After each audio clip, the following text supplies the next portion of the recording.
आए दिन हम आपको खबरें दिखाते हैं कि किस तरीके से डॉक्टरों द्वारा लगातार लापरवाही की जाती है, पर लेकिन लापरवाही का मामला नहीं होता। कहीं ना कहीं कुछ पोस्टें 100 की होती है, पर लेकिन डॉक्टर 2 होते हैं। जी हाँ, ऐसा ही एक मामला जिला यमुनानगर में आरटीआई द्वारा पता लगा है। आप इस समय मौजूद हैं जिला यमुनानगर के जो सिविल अस्पताल में। बड़ी बड़ी बिल्डिंगें जो है यहाँ पर बन चुकी हैं। क्या इसके लिए सक्षम जो पूरा पूर्ण रूप से जो स्टाफ क्या यहाँ पर अवेलेबल है? अगर आपको हम आंकड़े सुनाएंगे तो आप काफ़ी हैरान और परेशान हो जाएंगे।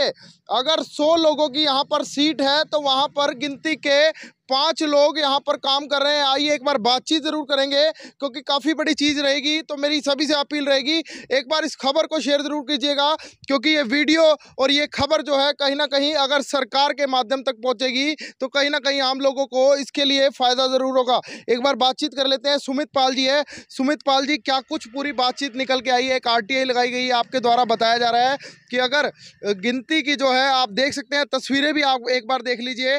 आरटीआई लगाई गई थी स्वास्थ्य विभाग में, और अगर आप यहाँ पर वैकेंसीज की बात कीजिए, सैंक्शन पोस्ट की बात कीजिए और इन पोजीशन कितने लोग लगे हैं, तो आप हैरान परेशान रह जाएंगे। सुमित पाल जी, क्या कुछ कहेंगे इस पूरे मामले को लेकर? क्योंकि पिछले साल भी आपने एक दूसरे चैनल के जरिए खबर चलाई थी कि इतनी सैंक्शन पोस्ट है और इन पोजीशन जो लोग काम कर रहे हैं उनकी संख्या बहुत कम है। क्या कुछ कहेंगे आज? सर, आज की एक कड़वी सच्चाई ये है कि अगर किसी मध्यम वर्ग के परिवार में कोई बड़ी हार्डी बीमारी आ जाए तो मध्यम वर्ग से गरीब हो जाता है, और खुदा ना खास्ता अगर किसी गरीब परिवार में बड़ी हार्डी बीमारी आ जाए तो उसके बर्तन तक बिक जाते हैं। वो इसलिए होता है क्योंकि सरकार अपना जो फ़र्ज़ है वो नहीं निभा रही। अगर सरकार अपना फ़र्ज़ निभाए, हमें प्राइवेट अस्पताल में ना जाना पड़े, अगर हमें सरकारी अस्पताल में अच्छा इलाज मिले, तो आम आदमी को अपनी जेब कटवाने इन 5 सितारा जो दिखने वाले प्राइवेट हॉस्पिटल हैं उनमें ना जाना पड़े। तो हमारे भाई राहुल ने एक आरटीआई हाल के दिनों में लगाई है, जिसमें आपको आंकड़े इसमें राहुल भाई बताएंगे। चौंकाने वाले आंकड़े हैं, सही में ये आंकड़े ऐसे हैं जो आपको हैरान कर देंगे कि कितनी कितनी पोस्टें खाली हैं। उससे पहले गगनदीप भाई, हमने 1 साल पहले एक आरटीआई लगाई थी, उसके बारे में बताएंगे, और फिर आपको बताएंगे 1 साल बाद आज की ग्राउंड स्थिति क्या है। तो फिलहाल देख सकते हैं तस्वीरें। 1 साल पहले जो गगनदीप जी है हमारे साथ, आरटीआई लगाई गई थी, सैंक्शन पोस्ट थी और इन पोजीशन जितने लोग काम कर रहे थे। क्या कुछ कहेंगे गगन जी, क्या कुछ 1 साल पहले का क्या पूरा रिकॉर्ड? ये 12/7/2021 को एक आरटीआई लगाई थी, जिसमें हमने ये देखा था कि इस हॉस्पिटल में सैंक्शन पोस्ट कितनी है और उसमें से कितनी वैकेंट है और इन पोजीशन कितनी है। तो आप देख सकते हैं मेडिकल ऑफिसर्स की अगर मैं बात करूं तो 186 सैंक्शन पोस्ट थी, जिसमें से 77 इन पोजीशन है और 109 वैकेंट थी, खाली पड़ी थी 109। और अगर मैं बात करूं स्टाफ नर्स की तो 216 सैंक्शन पोस्ट थी, 69 इन पोजीशन थी, 147 वैकेंट थी, मतलब खाली पोस्ट थी, जो कि राहुल ने अभी आरटीआई डाली है और उसमें आंकड़ा वैकेंट पोस्ट का और भी बढ़ चुका है। तो फिलहाल देख सकते हैं तस्वीरें 1 साल पहले की। अगर मैं आपको तस्वीरें दिखाऊं, मेडिकल ऑफिसर की बात की गई थी, 186 जो है सैंक्शन पोस्ट थी, जिसमें से 77 लोग जो डॉक्टर है वो काम कर रहे थे, 109 जो वैकेंट पोस्ट खाली थी। तो इस अब ये आंकड़े जो बढ़कर ज़्यादा हो चुके हैं। हॉस्पिटल तो आपको देखने में काफ़ी अच्छा लग रहा होगा क्योंकि इसकी बिल्डिंगें तैयार हो चुकी हैं, हज़ारों कमरे तैयार हो चुके हैं। क्या यहाँ पर प्रॉपर रूप से डॉक्टर और स्टाफ की क्या कुछ कमी है? अब की बार क्या कुछ निकल कर सामने आ रहा है? मेरा नाम राहुल है जी। मैं आपको बताना चाहूँगा, मैंने 31/5/2022 को भी एक आरटीआई लगाई थी, जिसमें मैंने यमुनानगर ज़िले की पूरा डिटेल मांगी। और जैसे कि आपको गगन भाई ने बताया कि मेडिकल ऑफिसर की जो पोस्टें थी 109 से बढ़कर वो वैकेंट पोस्टें 120 हो गई हैं। और इसी तरह अगर मैं स्टाफ नर्सेज की बात करूँ तो वो पोस्टें 222 से बढ़कर 147 से बढ़कर 150 हो गई है। और इसके अलावा भी कुछ मेरे पास कुछ आंकड़े हैं जो मैं आपको दिखाना चाहूँगा। खतरनाक आंकड़ा है एक तो इसमें से। देखिए जी, रेडियोग्राफर, आपको रेडियोग्राफर होता है जो एक्सरे करते हैं, सीटी स्कैन करते हैं, वो वैकेंट पोस्टें 17 हो चुकी हैं। और सैंक्शन मतलब कि 18 सैंक्शन पोस्ट हैं, 18 में से सिर्फ एक ही व्यक्ति काम कर रहा है, बाकी 17 खाली हैं। तो आप अंदाजा लगा सकते हैं लोग किस तरीके से यहाँ पर कितना टाइम वेस्ट करते हैं और कितना लंबा समय लगता होगा। अब ये पोस्ट है, देखो, ऑप्थेल्मिक जो होता है आइज के लिए, और यहाँ पे आप हैरान करने वाला आंकड़ा है, 12 number of post sanction post हैं, जबकि एक भी नहीं भरी हुई है, सारी की सारी खाली पड़ी है। मतलब कि आंखों का डॉक्टर कोई भी नहीं है। अब देखिए ना, इस हालात में अगर गरीब आदमी ने अपना इलाज कराना हो तो वो क्या किस तरह आएगा यहाँ पे? ये बिल्डिंग थोड़ा इलाज करेगी उनका इलाज है, फिर उनको मजबूरी में प्राइवेट हॉस्पिटल में जाना पड़ता है और अपनी जाके वहाँ पे जेबें कटवानी पड़ती है। ये बड़ा हैरान कर देने वाला आंकड़ा है और मैं जनता से अपील करता हूँ कि इस आंकड़े को ये सामने हमारा साथ दें इस मुहिम के अंदर और इनकी आंखें खोलें इन भ्रष्टाचारियों की। फिलहाल देख सकते हैं, अगर आंखों के चश्मे भी लगाने हो तो यहाँ पर डॉक्टर अवेलेबल नहीं है। सिविल अस्पताल यमुनानगर के हालात हैं। और भाई हम यहाँ पर मौजूद है, क्या नाम है सर आपका? सर मेरा नाम धर्मेंद्र है और मेरा सरकार से हाथ जोड़कर विनम्र प्रार्थना है कि जो हमारे बेसिक नीड्स हैं उनको पूरी करें।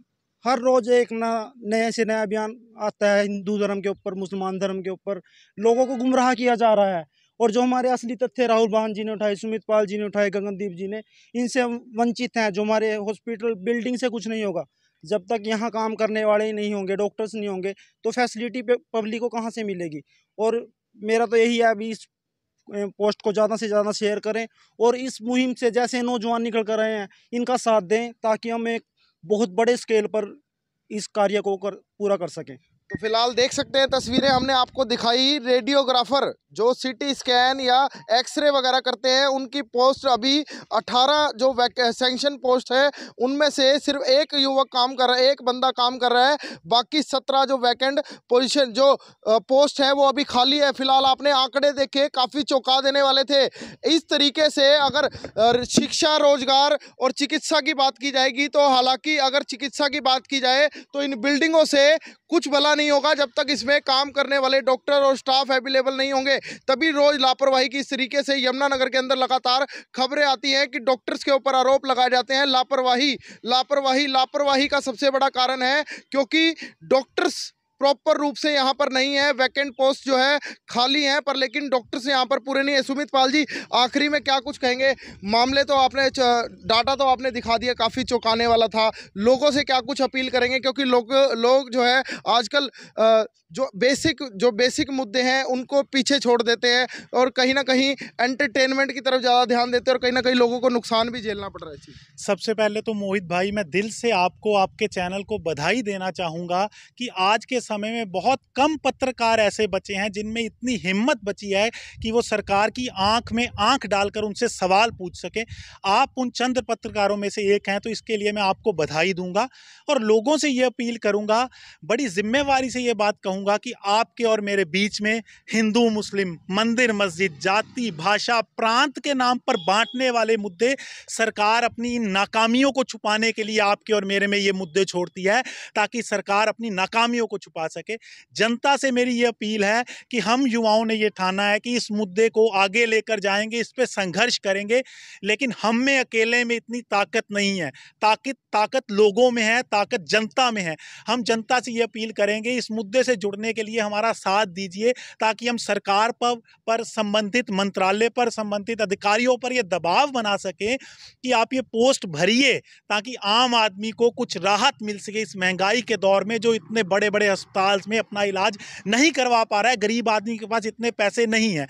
तो इस चीज़ को हम लेकर आपसे करेंगे। एक बार फिर मोहित भाई, आपको, आपके चैनल को बहुत बधाई देंगे जिस निडरता से, जिस हिम्मत, जिस दिलेरी से आप ये मुद्दे उठा रहे हैं। जी बहुत बहुत धन्यवाद जी सुमित पाल जी। तो हालांकि आपने देखा यहाँ पर पूरा डाटा था जिसमें बताया गया था कि किस तरीके से जो अभी तक जो सैंक्शन पोस्ट है और कितने इन पोजीशन काम कर रहे हैं और कितने लोग खाली है। हालांकि इन बिल्डिंगों से कुछ नहीं होने वाला, क्योंकि हालांकि लोग जब सरकारी अस्पतालों की तरफ रुख करते हैं तो एक बार सोचते हैं कि यहाँ पर कुछ ना कुछ गड़बड़ होगी, इलाज सही नहीं हो पाएगा और कहीं ना कहीं हमारे पेशेंट की जो लापरवाही के कारण डेथ भी हो सकती है। उसके रेशो कुछ आपको डाटा दिखाया। सबसे बड़ा कारण है सरकार की नाकामयाबी, क्योंकि लगातार दावे किए जाते हैं हम सबका साथ, सबका विकास कर रहे हैं। बिल्डिंगों का तो आपने विकास कर दिया, पर लेकिन डॉक्टर और स्टाफ को कैसे भर्ती करेंगे? आए दिन लगातार रोजगार के लिए युवा नौजवान डॉक्टर्स लगातार धरने पर बैठ रहे हैं। क्यों ना इतनी जो पोस्ट अभी तक जो सैंक्शन पोस्ट जो खाली पड़ी है कहीं ना कहीं उन्हें भर्ती किया जाए। तो मेरी सभी से अपील,